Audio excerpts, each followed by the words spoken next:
విద్యార్థులకైతే ఫ్రీగా స్కూటీలు ఇస్తామని ప్రభుత్వం అయితే చెప్తున్నారు.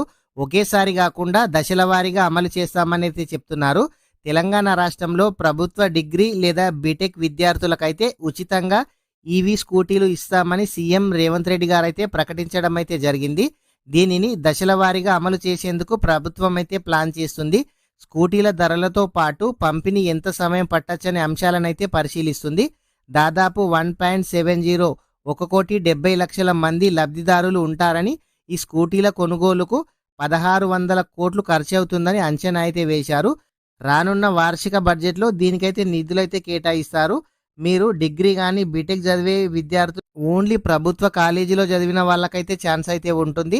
మీరు డిగ్రీ చేసే వాళ్ళైనా సరే, బీటెక్ చేసే వాళ్ళైనా సరే కానీ మీరు ప్రభుత్వ డిగ్రీ కాలేజీలో కానీ ఇట్లాంటివి చేసిన వాళ్ళకే ఛాన్స్ అయితే ఉంటుంది.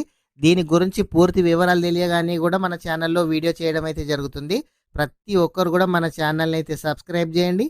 మీ ఫ్రెండ్స్ అండ్ ఫ్యామిలీ మెంబర్కి వీడియో షేర్ చేయండి. Thank you friends.